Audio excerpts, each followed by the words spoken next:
সবাইকে নমস্কার। সব সাংবাদিক বন্ধুদেরকে আর উপস্থিত tribal welfare department director sir এবং ট্রাইবাল ওয়েলফেয়ার এডিশনাল ডাইরেক্টর সাহেব এবং আমার অন্যান্য অফিসারগণ এবং বিভিন্ন কুষ্টিয়া থেকে যারা এসেছেন খেলোয়াড়, তাদেরকে ধন্যবাদ জানাই। আগামী 5 তারিখ থেকে আমাদের ফুটবল টুর্নামেন্ট হচ্ছে উমাকান্ত মাঠে, 8 তারিখ পর্যন্ত চলবে। এই খেলার উদ্দেশ্য হলো একটাই, যে আমাদের বিশেষ করে আমাদের জনজাতি ছেলেমেয়েরা একটা বিপদে যাচ্ছে। আমাদের ছেলেমেয়েরা মুখ্য উদ্দেশ্য এটাই যে ড্রাগস মুক্ত ত্রিপুরা, নেশা মুক্ত ত্রিপুরা করা।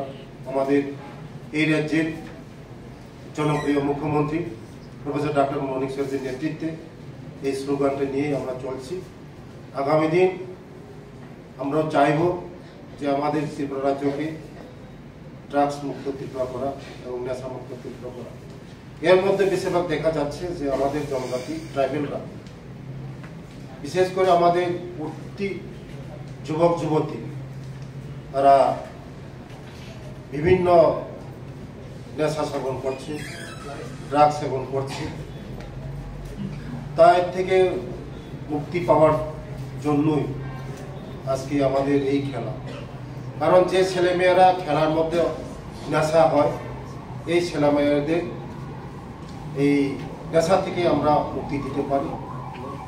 তার জন্যই আমরা এই যে উদ্দেশ্য, যে আমাদের সারা ত্রিপুরা রাজ্যের মধ্যে 16টা দল, মেয়েদের 8টা দল, ছেলেদের 8টা দল বেছে নিয়ে এই খেলাটা আরম্ভ করা হচ্ছে।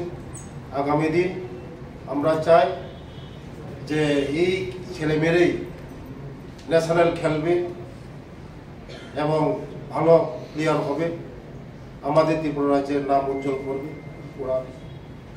তার জন্যই আমরা চাই যে খেলার মাধ্যমে আমাদের এই নেশাটাকে আমরা নেশামুক্ত ত্রিপুরা করতে চাই।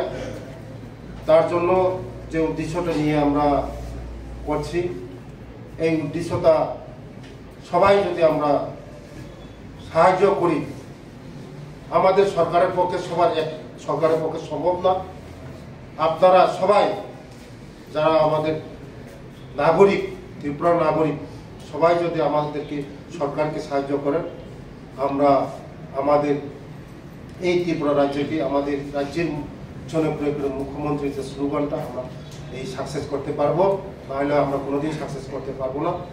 আগামী দিন আমরা চাই আমাদের এই ত্রিপুরাটাকে নেশামুক্ত ত্রিপুরা এবং ড্রাগস মুক্ত ত্রিপুরা, এটাই উদ্দেশ্য। এই বলেই আমার সংক্ষিপ্ত বলা এখানে শেষ করলাম। সবাইকে নমস্কার, ধন্যবাদ, ধন্যবাদ।